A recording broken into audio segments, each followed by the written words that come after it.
Shelly. Hello, everyone. Happy New Year. It's really good to see you guys. Even though we're not in person, it's good to see you here on this call today. So thanks for taking time out to be with us. Not a lot has changed. There's still a lot of uncertainty from our conversations we had about all of this in November, but we really just want to have this time set aside so we can all talk and share ideas and just have a venue for us to discuss what's best for the athletes and what's best for these events moving into 2021. So Jesse and Shelly and I are gonna talk through some things, and hopefully you guys can discuss some things with us. I'm gonna be totally transparent that there's no secret sauce to all of this. We're not experts in all of this. Everybody's learning as we go with COVID. Things are changing daily, and it's different in all of our communities. So we don't have all the answers, but we just want to, again, provide an opportunity today for us all to talk through some things. So this is what we're going to talk about in our morning together. Returning to play for the 2021 season. It's pretty amazing how many people actually have dates. So we'll go through all those and go and discuss some best practices that we've been reading about and thinking through for actually doing in-person competition this season. Discuss all of that and then talk about Plan B. We all need a Plan A, Plan B, maybe even a Plan C for this season, and be really transparent with the athletes, knowing that things may shift. Jesse's also going to share with you the competition committee contacts and roles that each of those play. Most of you know them and are already in discussion with them, but we'll review that at the end of the meeting. So Jesse, if you want to go ahead and go forward. We did a survey to all you guys, the event directors, later in 2020. So thank you guys that participated in that. That gave us some feedback to help shape where we're going with this series.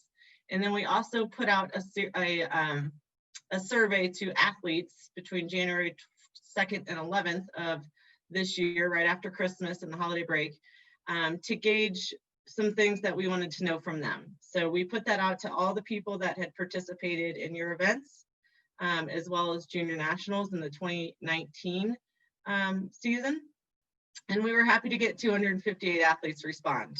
To me, I think that's a great representation, hearing the voice of the athlete and some things they want. So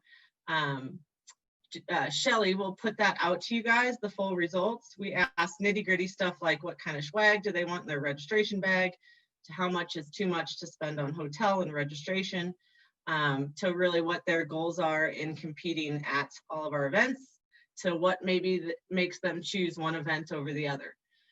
So she's going through and digging through that information now, and we'll share it in the near future this month. Go ahead, Jesse. A couple things we wanted to make sure we stressed today, though, was this question we asked them: are you comfortable returning to in-person play in 2021? Surprising amount, 69% said yes. Only 2% said no, and 29% said too early to tell. So although there is a continued risk and continued uncertainty, it's just interesting to know that they're eager to return. They're willing, 69% of them are willing if there's different COVID plans in place. And then the next one, Jesse. And this is totally out in left field as far as different from the COVID discussion, but just a couple things that people wrote that we thought were interesting and important to discuss eventually. One athlete had said that they'd like to see this network here that we have on this call actively recruit more athletes to compete and make sure we're not neglecting those who are aging out of junior nationals. Adults still want to compete and keep in contact with athletes and friends around the country. And it goes on to say that they might not necessarily be elite athletes going on to Paralympic trials or national championships, but they still want a place to compete. Most of every event except one or two does serve adults. Actually combined, we served about 50% adults, 50% youth in 2019. So for us, this is really just a good reminder to have that space for those people that are kind of in between, not necessarily beginners, not necessarily elite, but still want to get out there and compete. I think something I noticed is that for Move United and Adaptive Sports USA in the past, a lot of our marketing, a lot of our communication has been about junior nationals and been about youth, even though our founding and our start and our base and everything you guys are doing continues on to adults. So just making sure we're messaging that correctly, that what we're doing is not strictly for youth. Yes, there is our signature event that we host is Junior Nationals, but the adults have a place everywhere as well. And then they also said to improve the competition series, offer sponsorship, rewards for returning athletes who bring and recruit a new athlete, which I think is a really, really cool idea. The athletes are out there talking to other athletes. The athletes are out there talking to their prosthetists or their docs or their PTs who also know other athletes. So putting a little bit of power in their hands to actively recruit people out and reward them for that. So that's just a few things, but we'll digest the rest of the survey with you guys and send that information out at a later date. Go ahead, Jess. Return to play. Is anybody else a little bit anxious these days with uncertainty out there, ready for this to end? I am. I know I am. So, you know, taking a deep breath here and realizing that this is not going to last forever. We're in a weird holding tank and everybody's in this together. I love seeing everything that's going on as far as creative ideas to put things online or challenge athletes or keep athletes engaged. It's pretty spectacular, some of the things that have happened during this crazy time. So we're going to take a few moments here to discuss returning to play. Absolutely, the risk assessments out there point to nothing should be happening, everything should be pausing. But with Tokyo and you know the Veteran Wheelchair Games and different things, national collegiate athletics, everything's still happening with some alterations. So talking about that first, if we were to return to play and have the 2021 season, which we at Move United plan to release at the end of this month, as far as the dates and locations. We want to just discuss some key considerations. And I know you guys are talking to your local high schools, local venues, local governments on things too. So towards the end, we'd love to hear from you. Jesse's going to walk us through a document that we have on the share drive for Move United members, and we also will send you guys out of key considerations to think through. So Jesse, if you want to chime in here. Sure. Hey everybody. So yes, this document that I'm going to walk you through, you should already have access to on the Move United's Return to Play share drive. If you are having trouble accessing that, please just shoot me a message after this presentation. But we will also share this particular document with you guys just through email as a PDF. Okay, so this document, I think it's just a great sort of guide as you're looking to not only get back into programming, which I think many of you have already moved into programming, but then when you're looking to host your first event or host another event. So the next 2 pages in this document go over each of the sports, and just sort of those check marks are sort of an increase in risk for the sport. So you have indoor activities, sports that have contact, and then team sports. So the more check marks, the more cautious you need to be with including those sports within your event. But I think with a little bit of planning, you can probably get most of these off the ground if you are planning on incorporating them into your event. Then on this page, I'm obviously not going to read through this, but I would encourage all of you to read through it. And there are a lot of links in here. And I know sometimes it's easy to gloss over, but these links, I read through most of them, and they're actually very, very helpful. And so if you have some time at the night, you know, and you're looking for something to do, pull this up and read through it. So under current rules and conditions, I think this is an important one for us to talk about, and specifically when talking about an event, maybe we would recommend, not maybe, we would recommend you reach out to your local health department, see if they have someone who can be a resource for you guys, or somebody maybe at a local medical center that has experience working with events like yours that can be a guide for you, because I know that there are a lot of questions out there about how do we actually get the event off the ground safely. Creating a COVID-19 plan. I know within the sanctioning application that Shelley has sent out, we do ask for an event plan. We're really encouraging everybody, every event, to create a COVID-19 plan with safety protocols on what you'll do, and also, more importantly, sharing that plan with your athletes and your participants so that they know what's going to be expected of them. So whether that's you're going to be taking temperature checks, if you're going to be requiring everyone get tested, whatever you guys decide is right for your event, just make sure you write it out and then share that with your athletes. Let's see, sports. So we have actually reached out to some of the NGBs already. Susan and I had a nice conversation with Amanda at USA Triathlon. I've reached out to Kyle for classification, and we have intentions to reach out to all the NGBs that are within our core sports, which is archery, paratriathlon, powerlifting, shooting, swimming, and track and field. So we don't want you to have to go to those NGBs. We're happy to go to them for you, collect any resources they have on, how to safely run an event within the COVID world that we're living in. And we will pass that along. And I know there's also some questions and concerns about how do I safely run classification at my event. So that's why I've reached out to Kyle, and I'm hoping to hear back soon on that. But there are some resources in this document just talking about sports in general, equipment. Obviously, this is a slightly more program directed. However, we use equipment in our events. There's been questions about how do we safely, handle field equipment, things like that. And there are resources out there, not only the ones listed in here, but for example, USA Track and Field has a lot of information on equipment and how to safely handle that.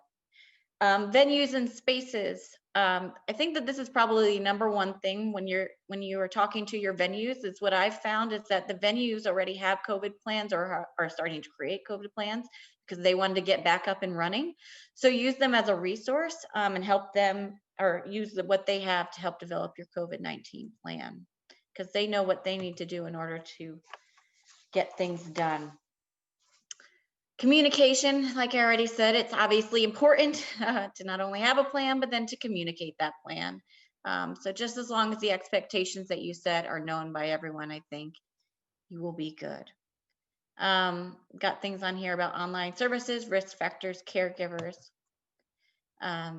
disability and programming. And then finally, the last section is about event planning. And I would highlight two of those links that I find really helpful is the USOPC sports event planning considerations, and then the WHO's considerations for sports. And that link will actually take you to just like a 4-page PDF, but the WHO also has a really awesome Excel spreadsheet that helps you run through a risk assessment for your event. So it asks different questions, you can answer them, and it sort of tallies up your points.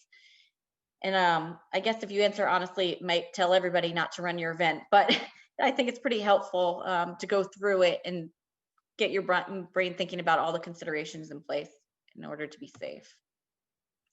We've got a pretty basic but good return to play checklist within the document, and then some additional resources. And at the bottom there are 4 links that I was able to add into that I was able to find just for the sports that we do focus on. Unfortunately, I wasn't able to find anything under USA Archery or USA Shooting. So if you guys know of any resources they've put out there, I'm happy to add them to this document. But the 4 that are listed there, USA Triathlon, USA Parapowerlifting, USA Swimming, and USATF, have done a really good job of creating landing pages with resources on COVID-19. Jesse, can I chime in on a few things there? Yes, please. When considering if you're going to host your event in person or shift virtually or cancel, obviously the venue is one of the biggest factors because, like Jesse said, they already have all these things in place that they're monitoring. but your local government regulations. So just from Colorado Springs to Denver, it's different. The local El Paso County versus Denver County literally has things different. So nationally, what we see nationally is just not going to be applicable to what you guys have in your local community. So it really comes down to your Department of Health and your local government and your venues on whether you decide to cancel or not. I also want to mention, Jesse, if you don't mind me mentioning here, and I see Aaron, you're on the phone too, so you might want to chime in as well. But as far as the Paralympic Games and the trials and how that trickles down to all of our events, I spoke with Amber Donaldson, who spoke to all of us in November, who's the sport performance as far as sport medicine at the USOPC. Her and I chatted yesterday, and as far as the trials, they get new information daily and weekly, but looks like Tokyo will be a go.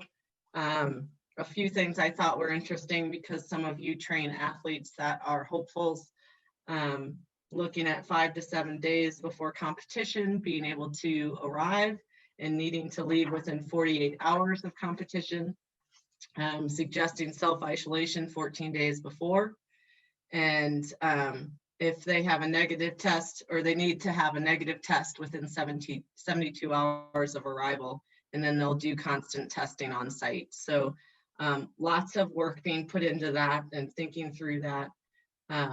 Some things like they might have wristbands on the athletes. If they get too close to somebody, the wristband beeps. I mean, it's just wild, some of this stuff.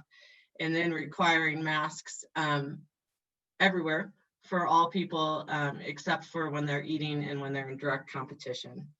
To answer one of Cindy's questions, they will strongly recommend vaccination, but can't necessarily be mandated just because the resources are different depending on where athletes live and the availability. So, you know, similar things, Cindy, you asked a question about, do people need to be vaccinated in order to come to our events in the series?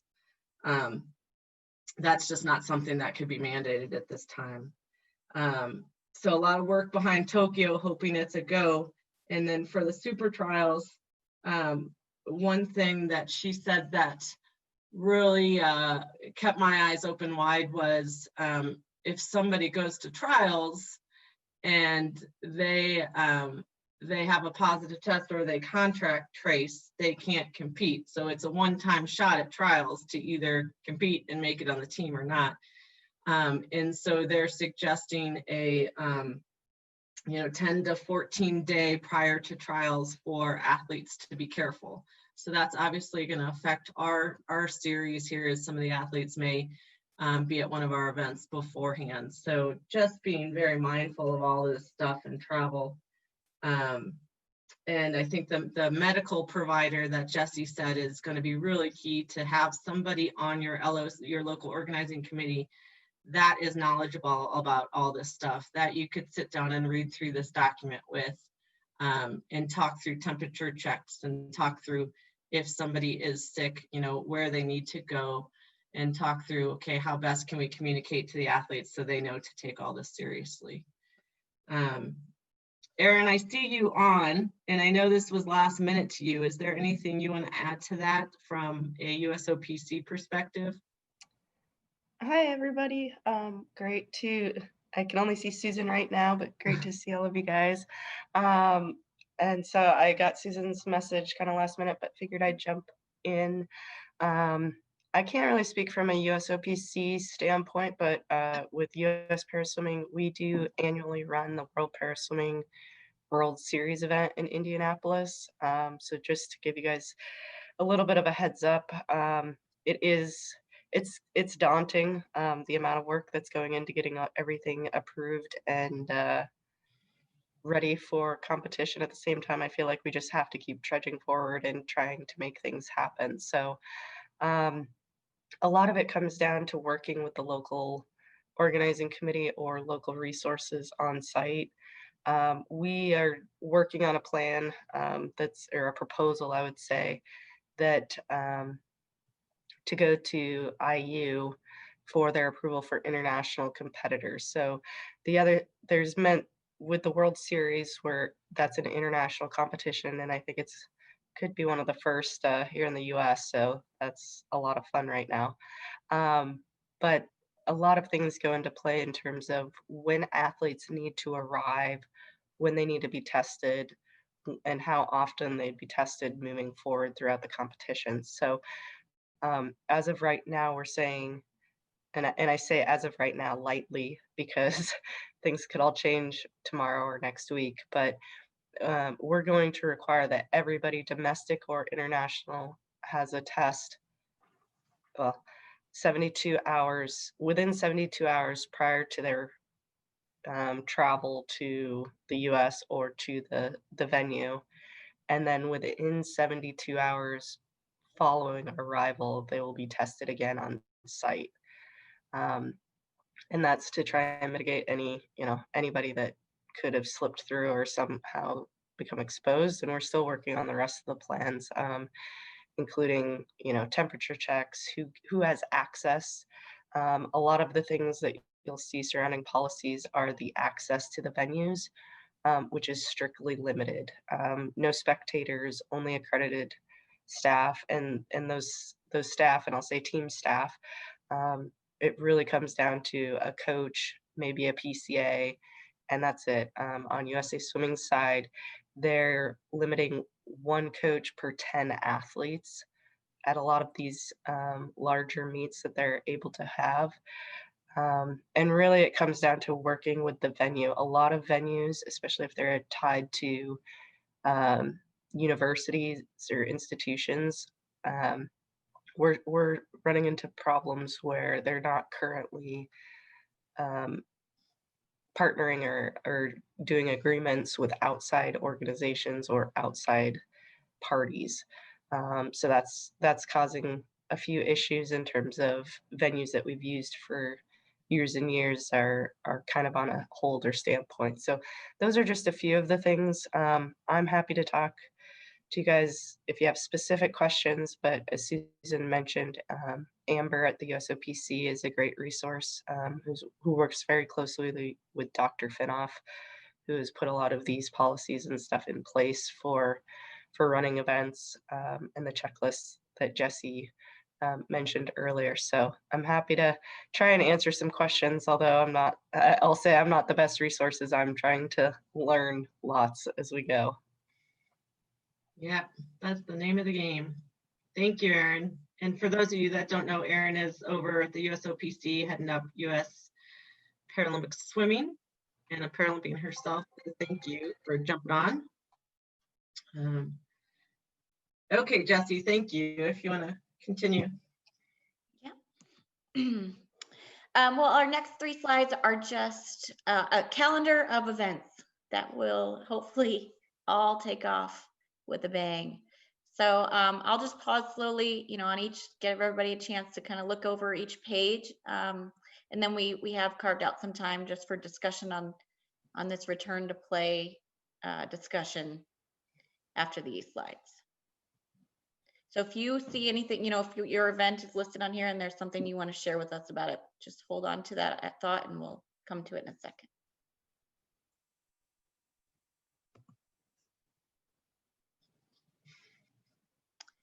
I mean, I think it's a really nice looking calendar, and I think we should all be excited. I am excited to see all the events that are on here and that are taking place throughout the country. All right, and last one.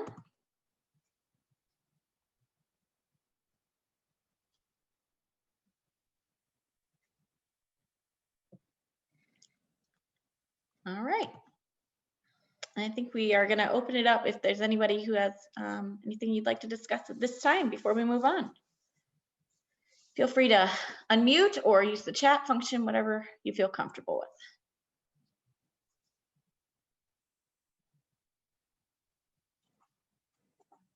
Jesse, the date for challenge games in Derby, well, actually this year in Moldova, is not really set. I think if we can get permission to use it, it will be changed to June 2nd. Okay. Thank you, Carol. Mhm. Taylor, are you on from Arizona Disabled Sports for Desert Challenge? Yeah, I'm here. I know previously in the meeting in November, you had mentioned maybe separating two for Grand Prix and one for Desert Challenge. Can you update everybody on that that's listed here? Yeah, so we've decided we're not going to do that. We've actually been in talks with Charisse at US Paralympics, who's kind of being our middleman between World Para Athletics. And we are most likely going through with just removing ourselves from the Grand Prix schedule for this year. But we still will be offering international classification, which is like a big draw for us. So removing ourselves from the Grand Prix just opens up a lot more venue leniency, and we don't have to worry about track measurements and all of this stuff. And so because ASU they were only allowing us either February or March, which obviously is not feasible, one, to throw an event together, and it's not safe because Arizona is once again the hotspot of the world. So we had to figure out a way to still make it happen without ASU, and the only way to do that was to remove ourselves from the Grand Prix. So that's what we're going to do, and we're looking at that last weekend of May. And the reason that we are that last weekend of May is because that's when international classification is available to us. And so we're not really able to be flexible on the date. And so we're just trying to find a venue that works for that date currently. Taylor, I don't know if you can answer this at this point in time, but will Desert Challenge be open to everyone regardless of whether they have a para license, where they're at in the competition level? Yes, we're looking to just run it how it's been run in the past. Okay, thank you.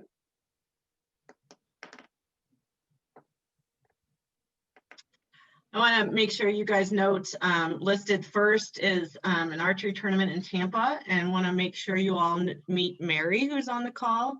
As you know, Andy Chasanoff, who was involved for decades, retired, and Mary has taken over. I don't know if Mary could say hi and chime in. She may need our mentorship along the way, just learning the ropes of all this stuff.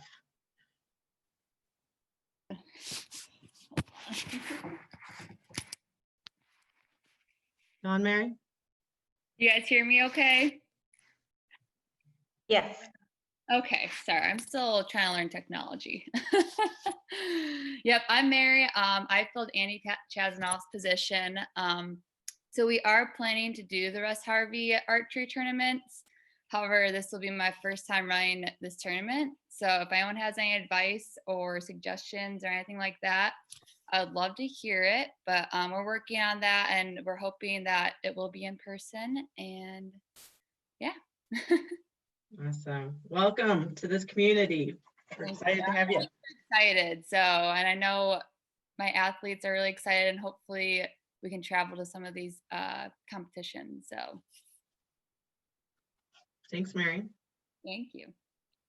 And I don't know if Joe Walsh is on, but Joe is a new competition this year in the New England area.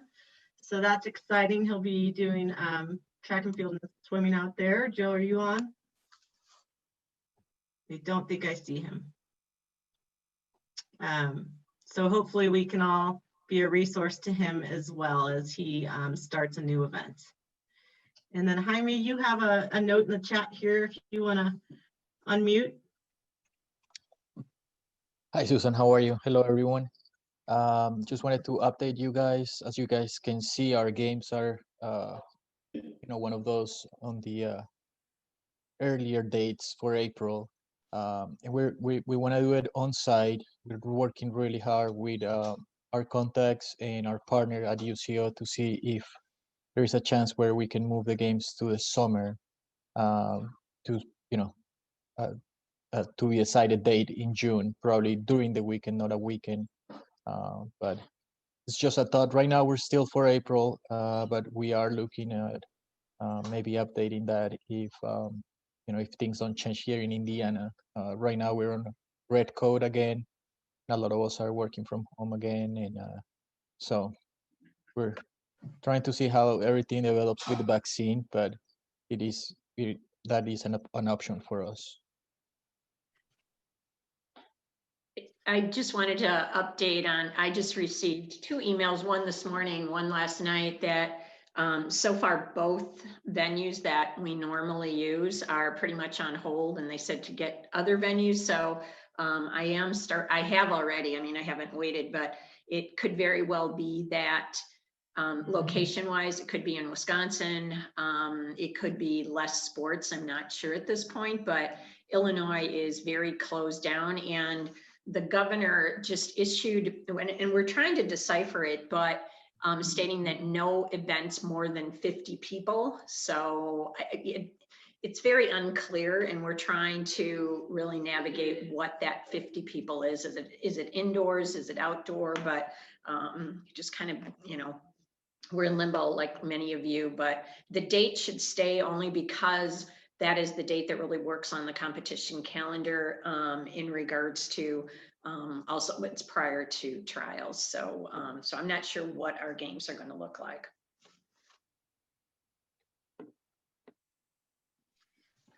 Thanks, Cindy. And I'll give an update on junior nationals. We did put a date in here, July 17th to the 23rd. I'm heading that up, and I, as you all have had a very big stumbling blocks of moving forward with it. So, you know, last year we were in Denver and we had to cancel. This year, I've been looking at both 3 things: Denver, Colorado Springs, as well as Thornton, which is halfway between Denver and Boulder. Very difficult to get into the venues I wanted in Denver and Colorado Springs, because they're the Air Force Academy and the University of Denver, which are very highly regulated. So it's looking like right now we're moving towards Thornton.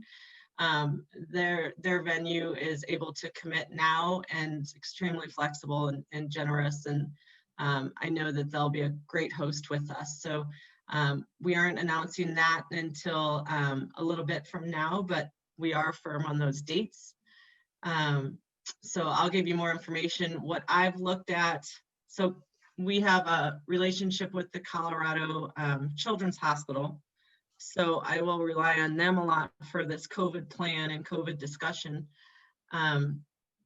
But the Colorado Department of Health, and it's different for each of these 3 cities I'm looking at, has an interesting forecast of what events look like now, what they'll look like in March, April, May, June, July. And it's really interesting to see with the vaccine, you know, the vaccine's here and that's great and that's hopeful, but there's still so many things uncertain with it. The forecast for July in Colorado is a 500-person event, which to me is great compared to the 10 to 50-person event now. But that would have to start, you know, that would have to have conversations of, okay, what percentage of those are going to be coaches? What percentage are going to be personal care or family or things like that? So we plan to host it on site, but there will definitely be modifications, and those modifications won't be known just yet. So, but those dates are the dates we'd like to put out.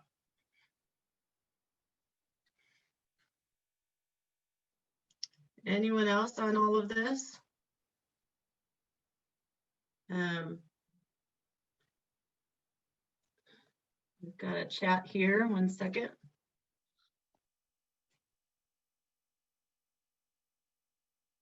Stephen, do you want to go off mute and mention what you have in the chat here? Sure. So I'm Stephen, for those who don't know me. I'm actually a current student at Loyola University, Maryland in Baltimore, and also a swimmer on the swim team. And 2 years ago, we put on the Baltimore Power Swimming Open, which was a pretty good success. We had over 40 swimmers, mostly from, you know, the Bennett Blazers program, for those who are familiar with Gwen and Jerry Herman, and you know, some Lightning Wheels athletes from New Jersey with Trish, and some other U.S. Paralympic swimming athletes. Unfortunately, that got canceled last year. And I just got back to campus and we were supposed to have a pretty decent turnout, probably over 50 swimmers last year. So, but unfortunately with COVID, they got canceled. Just go back to campus for this semester. Going to talk to my coach, see if we could work even just with Bennett to host a swim meet, or maybe even expand it to, the general population. But overall, the regulations are still very strict in Baltimore City, and there's still a lot of unknowns. So, but hopefully, if everything goes to plan, I hope to be able to add that to the competition series. Thank you, Stephen. No problem. Susan, I can speak on Texas Regional Games. Hi, Wendy. Hi, I put it on the video now, but I'm not sure I can figure that out. Sorry. Oh, maybe. So Texas Regional Games, we are looking to, right now, we're moving forward with it.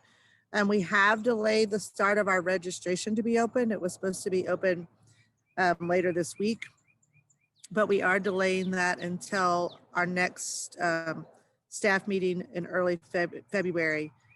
And then we will make our final decision if we need to hold our numbers down or delay registration a little more. But our hope is to open it full force. But as everyone else, we're waiting to hear a few things. But we do have our facility all confirmed. They're sending me a contract.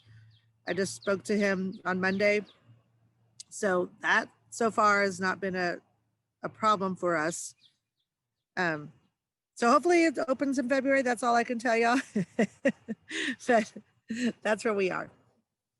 Thanks, Wendy. And these dates are right for you? Yes. Perfect.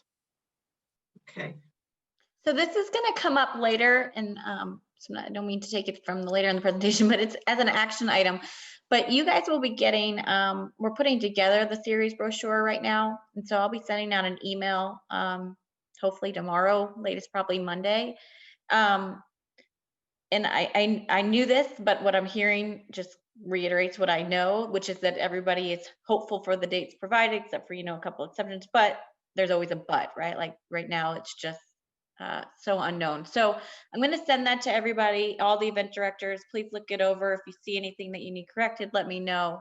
But what I'm hearing from this conversation, so I'll talk with Susan, is we may opt to not go to print just yet, and maybe make this a digital item for now, and then print it in a month or two when everyone's feeling a little bit more sure about what's going to happen with their event. So I'll talk about that with Susan. Thanks, Jesse. And there's no doubt, absolutely no doubt, all this is going to change. All of it. It's going to shift. And I think it's really important for us to be transparent with the athletes that we're hopeful, we're putting together this calendar, knowing that this is such an unsteady time and things may shift, things may go virtual, things may cancel. So really important for you guys to keep in communication with us in real time when something shifts, because we'll try our hardest to keep everything posted on the website and, push things out on social media and make sure that there's one place that they could go to look for the most accurate calendar. But I think athletes know this, I think it's to be expected. I think that they're going to be totally flexible and understanding if things change, but it'll also be nice for them to potentially get out, especially if it's something close by to their house, get out and have something to look forward to and aim for. So if you guys have athletes in your program, if you could just continue to stress, to be flexible, understanding that this is going to shift a little bit. Okay. And as far as, again, Cindy, I thank you for some questions you've pointed out. Lots of nitty-gritty questions that she's thought of that are really great, such as can concession stands be open, and how do you handle field equipment and tie downs, and what about rooming up classifiers and officials in the same room as they usually do? All those things I think are going to come into play, and we could keep a rolling list of those things to talk through. I think a lot of that is going to, by the time these events happen and a few months prior, be apparent. But again, take some time, dedicate some time in the next couple of weeks to sit down with this guide that we provided and a few of the links we suggested, and a local representative from your Department of Health, the government, and a local medical person, and think through it. And then there's no reason we can't jump on a call again in a month.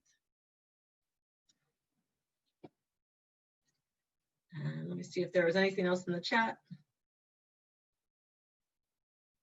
Okay.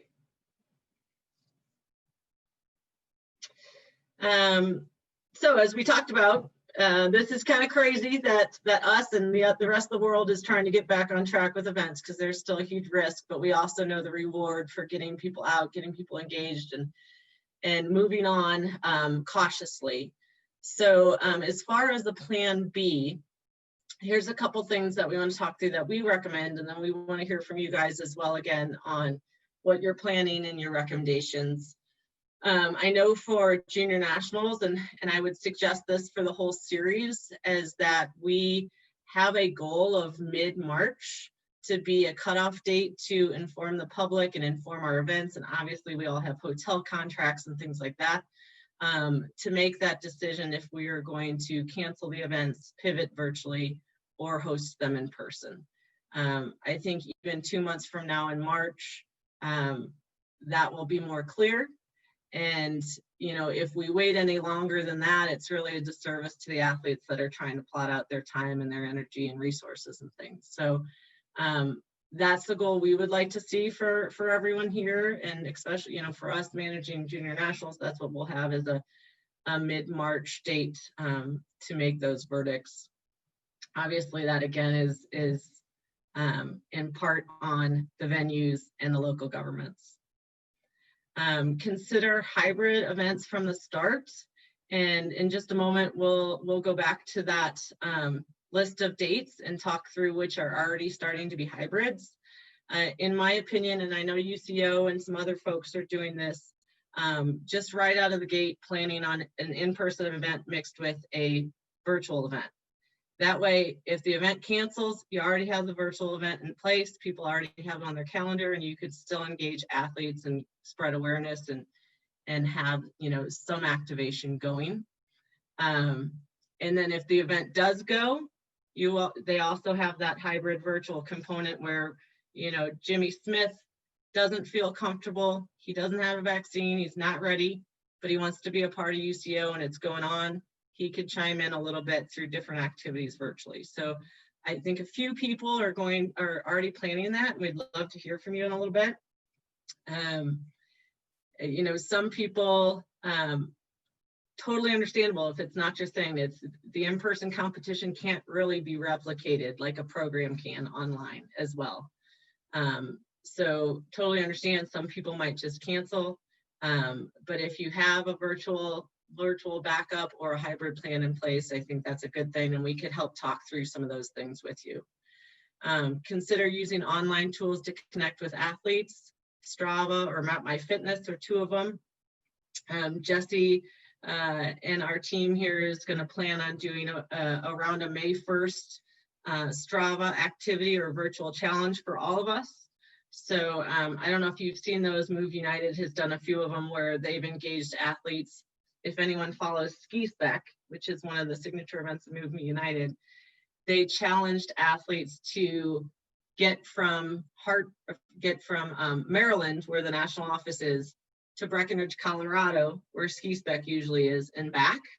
So that many miles, they wanted all the athletes to participate in a challenge on their own to, you know, collectively track those miles.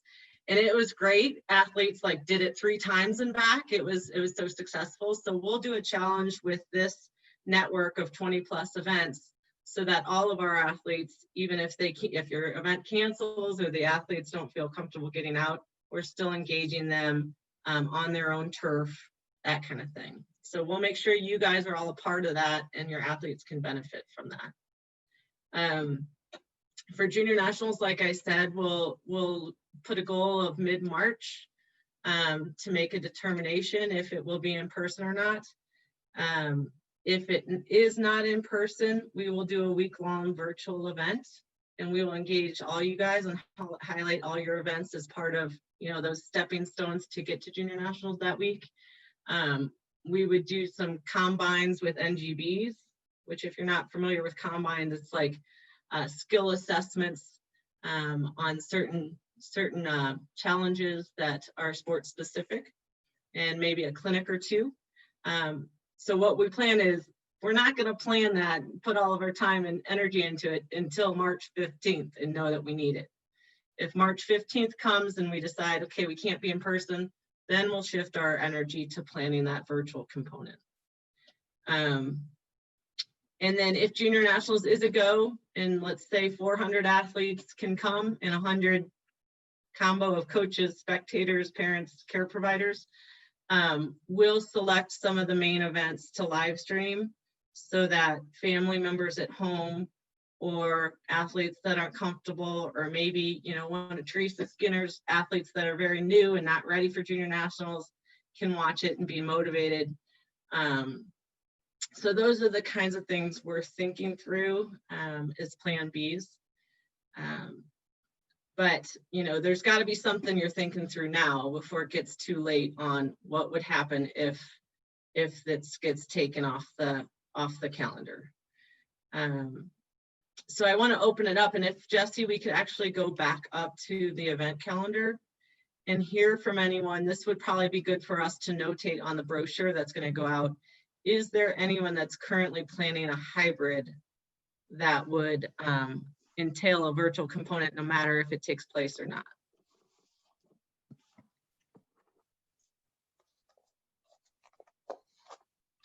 Hey everybody, this is Camille from Angel City in LA. We are planning a hybrid event. Hopefully we're in person that weekend we listed, the 24th to the 27th of June, and we would extend virtually until July 1st. And then if we're unable to do a physical event, the entire week from the 4th to the 1st would be all online. Thanks, Camille. Hi, this is Cassidy Walker with the UCO Endeavor Games. We are planning a hybrid event as well. The dates will be the same for both. So even if we have to go to virtual, we'll still be June 10th through the 13th. But yeah, we'll have a kind of a combination of in-person and at a distance events that we'll be doing, and kind of trying to incorporate more of our in-person components into a virtual kind of online format. Yeah. Thanks, Cassie. And what platform do you use? Both of you? For which part of it? For the virtual. I mean, last year we used Zoom for a lot of the clinics, and then we kind of opened it up. You know, we had some athletes use Strava, and you know, MyFitnessPal, and all, you know, all those different ones to track kind of their miles and stuff just based on what they had. And then we did a couple of, like for cycling, we did a couple of live races on Strava with USA Cycling. Thank you. Pretty much the same from Angel City. We did host a few kind of special event gatherings, and we found Twitch was a really helpful platform just because they don't have as many licensing restrictions. Thank you. This is Taylor with Desert Challenge Games. I believe that we would be looking to at least do our air rifle and archery virtual / postal match again. I think we had really great success with it last year, so I don't know why we wouldn't keep going with it. But for like track, field, swimming, I don't know if there would be a virtual component yet, but I think we're looking for one for air rifle and archery. Thank you. And on that note, because, you know, I mentioned it a little bit, I think it's kind of like crazy to expect a competition to be a real competition online. It's just not the same. You don't have the officials, you don't have the same playing ground of the venues and all of that. But obviously there's ways to make challenges and you know, do some goal setting around activation and things. If any of you guys have ideas, there's several people on the competition committee on this call, and that's definitely one thing we could take and talk through more of how to make something more of a competition in this space, because I don't think even when we return to play, there'll still be virtual components now, I think, moving forward regardless. But if any of you guys have ideas, we can as a competition committee, be exploring that a little bit more. So let Jesse know if you do. Anyone else hybrid or know that they would switch to virtual or have questions about how to do such thing or anything along those lines?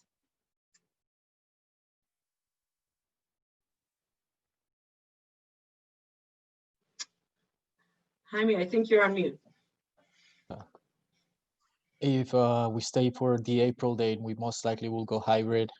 Even if we move it to June, I think we'll have plan B of making sure that we have everything set in place for a hybrid version as well as UCO. Okay. And this was a question we put on the sanctioning application. If your in-person event cancels, would you just cancel and wait till next year? Would you go virtual, or are you planning hybrid? I know some people aren't comfortable with the thought of any of this, and that's what we've noted, one of the questions on the sanctioning application, so we could reach out to you. But is there any interest in people pulling together, if that were the case, especially the smaller meets, pulling together to do something on a virtual component? Paul, I think you're on mute, please.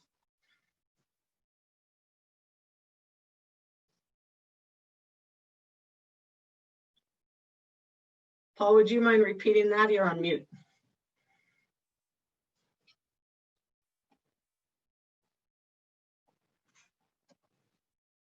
I don't think I can unmute you. Can you unmute him, Shelley?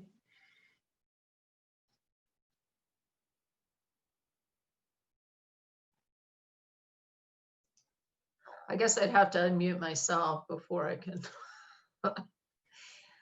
Hold on a minute. Which Paul is it? Paul Coulter, John. We're going to unmute you.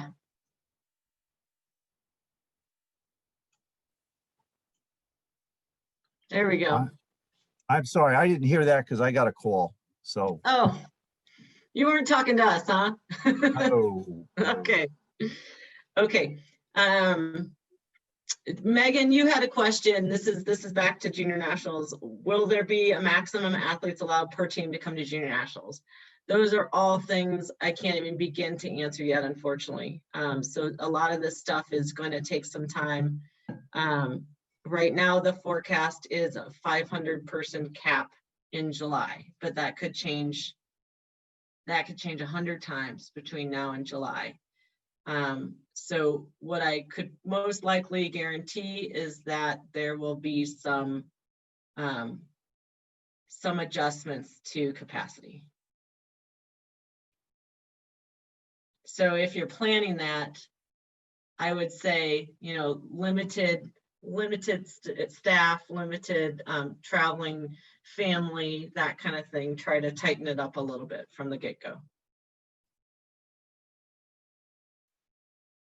Okay. Then I do have a question now, if you don't mind. Are you at all thinking about requiring testing or offering testing or anything like that before the event and during the event? Yeah, Paul, that would be part of the process of creating that COVID plan, which once we have our venues set in the next 2 weeks, then we will embark on with them along with us.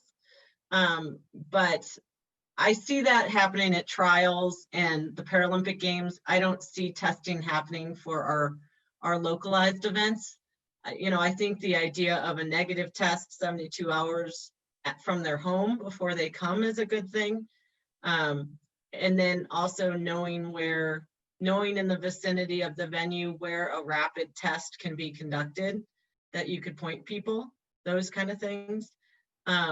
I think temperature checks, I don't know about you guys, but I have elementary age school kids and they're in school full time. And whenever they go into the door of the school, they have their temperature taken. that kind of thing, temperature checks at entry points. That would all be part of the event plan, but nothing I could share yet until, you know, further down the road. And you know, as far as communicating to athletes, I think when you open registration, so junior nationals, we don't open registration usually till around April 1st. So we have a little bit of time, but for like Wendy, who said she's going to open registration soon, you would need to communicate that stuff when you open registration so that they're not, you know, coming into it not knowing what to expect. So probably by April for junior nationals, I will probably produce, like, just put together a video, you know, just a quick selfie video kind of thing on what we expect from athletes and coaches and officials as far as all of this plan that we have. That way they know, and then, you know, after they register, another communication out 2 weeks before they get here of things to consider. So yeah, so for those of you that are doing registration sooner than later, it's a little bit more time sensitive. And Southwest Airlines, I think, needs to be our best friend, because you could cancel 10 minutes before. You know, in my opinion, that kind of thing is important versus flying somewhere where you'll have penalties if somebody gets sick or has a temperature or something the day before they head to Arizona or head to New Jersey or whatnot. I have a question for you. The 500 limitation, that's involving volunteers. And then also with regard to the hotel, is the hotel going to have any limitation on the number of rooms that they can provide due to the restrictions, and the number of people that they may be able to have within their four walls, so to speak, when it comes to meals and social gatherings and coaches meetings and all registration and all those kinds of things? Yep. So Trish, again, too early to know. Everything's going to change 1,000 times before then, but I can guarantee there will be restrictions. Right now, that's the forecast, 500 for venues, but it could change. So I will keep people posted as we develop that plan with the venues firm when we announce the date and stuff. But all that stuff, yeah, it's not going to be a normal year for any of us anywhere. If we could have 500 though, I think that's great because it's much smaller than that right now. But those are all things we'll look into. We can't give any answers on that yet. Just too early. Things shift too much right now. Yep. Denise said there's $49 tickets on Southwest right now. Take advantage. Anyone else on this before we, Jesse's going to talk about adjusted qualifications for junior nationals if things cancel. Okay. And Trisha, I jotted down your questions, so we'll certainly revisit that. Go ahead, Jess. Okay. Well, thinking in a more positive light about just junior nationals and our athletes and wanting to get as many athletes as we can possibly there. Not worrying about numbers at this moment, just remaining positive. So the sport leads and I met on Monday night and came to some agreements about things. So number one is that we've extended our qualification period. Generally, it's from like August of the year prior through the close of registration that year. We've extended it for now, or for 2021, it'll be from January 1st, 2019 until we close registration. So that gives everybody, hopefully, anybody who was an athlete in 2019 has the opportunity to have qualified based on their performances then. And then we started to talk about what happens for those who are new or maybe moved up in age category, things like that. So we have a working document that will go out soon and go up on the internet soon that will talk about sport by sport requirements. Each of them vary slightly, but all generally the same, which is like number one, opportunity to qualify for junior nationals is at our sanctioned events.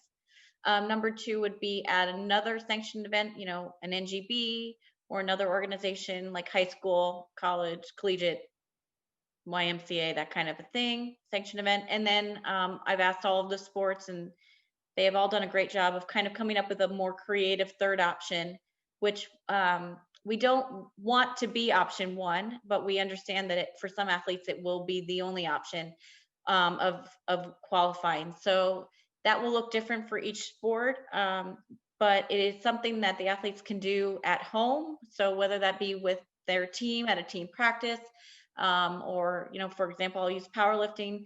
Powerlifting, it could happen, in their home gym with their coach, where if they can show us proof through, video and some signatures on a paper, we will take that as proof that they were able to qualify. So, each sport is a little different, and it's going to require a little different requirements for proof.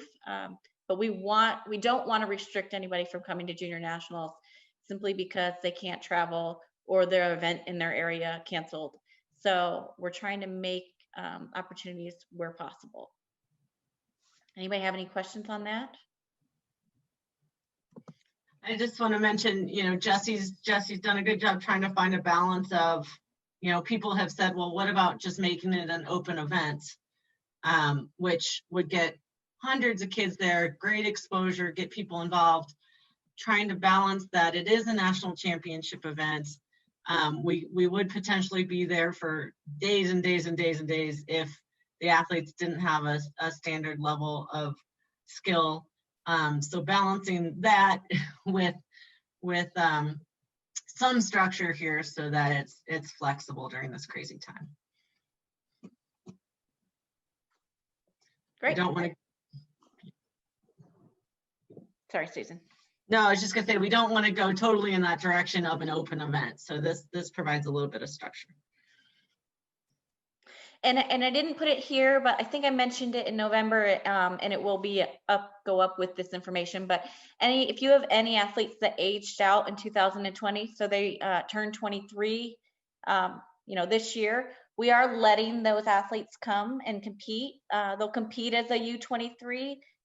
They just will not be eligible to break any records.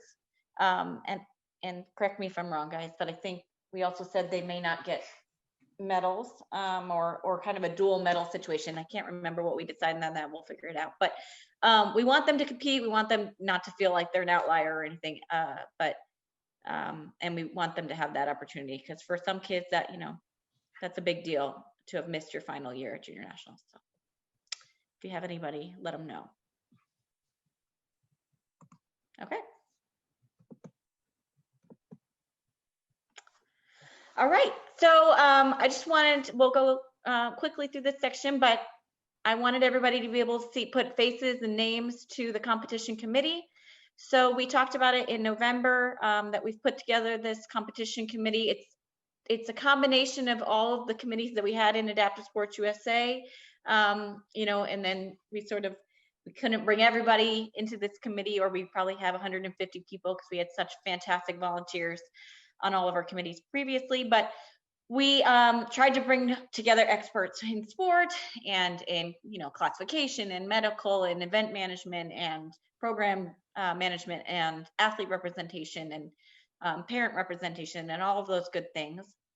And so we have right now it's about 20 people on our competition committee. I think you probably are familiar with most of them. I will be sharing a sheet with their contact information with everybody so that you can reach out directly to them if you need to. Just please don't, spam them. But I'll go back real quick. But so you can see here, we've got Karen Bach with archery, Pam Carey with powerlifting, Deanne Fay classification, Phil Galley track and field, Mark Grant for shooting, Cindy Hausner as an event director, Denise Hutchins for classification and track and field, Deb Jenks medical, Paul Johnson sanctioning, Paul Coulterjohn powerlifting, Steve Koziel as athlete rep, Jennifer Lukarevic table tennis and medical, Stephen Mashek, I may say your last name wrong, Stephen, I apologize. I say it different every time I say it, I think. Athlete representative, Glenn O'Sullivan for swimming, Teresa Skinner for program director, Shar Sorensen swimming, Jim Strunk parent, Dan Tun paratriathlon, Trisha Urachko event director, and Tommy Zucchetto for international. And now this is not, an exclusive club. So if anybody's ever interested in contributing in any way, please reach out. Happy to connect with you guys. All right, Susan. Yep. Thanks, Jesse. So just some things we've talked about throughout this little over an hour that we'd please love you to do is, Shelley will talk in just a minute about this afternoon session that we hope you can come back on for, but and she'll be talking about sanctioning there and a lot of different things that are pretty cool. So please complete your sanction application. We know everything is, up in the air. So she'll talk through how to go through the application knowing that. Again, please sit down and go through the COVID action plan, creating one for your event. I know myself, I was a little overwhelmed by all the stuff that's out there on COVID and creating a plan and all the different links and just so much out there. And it wasn't until recently that I literally sat and dedicated some time to going through that event considerations link that Jesse suggested you go and a few others. So it really has a lot of good information and it can be copied and pasted and used for your local team. So sit down, spend some time on that and really look into who is somebody in my local community that might want to get involved that has a medical background. There's big special event in your area, like, Special Olympics, state competitions, the high school state competitions, this and that, where people are already doing this and making these plans. So make a relationship with those existing events that are similar in size to yours and try to tap into somebody in the medical realm within those. And again, look through the resource sheet Jesse sent. You all should have copy of a link and access to the Move United SharePoint site that has tons of COVID stuff. If you don't, please reach out to Shelley, but we will send you that resource sheet that we went through today. And then again, please just in real time, keep us updated because we're putting out stuff left and right via social media or the Move United magazine. Has already had a piece on the competition series. So, as quick as you could tell us if there's changes, we can make sure it's updated in those places. And Jesse mentioned the brochure that we're gonna release.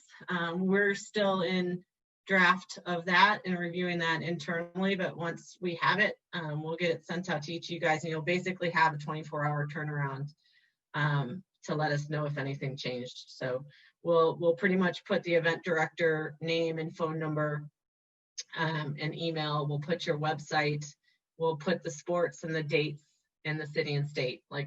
Some of that will be included. So just double check everything and that way we can get it right. That brochure, just so you know, electronically, it goes out all over the place. It goes out to the National Federation of High Schools. It goes out to the Department of Veterans Affairs. It goes out to a lot of the vets that compete at the Winter Sports Clinic. It goes out to the National Youth Sport Association. It'll go out to the NGBs. So we do actively push that out to quite a few people nationally. And I think that is enough, right? That is enough. Shelley, you want to go from here? Did anyone have any questions or want to say anything before Shelley wraps this up?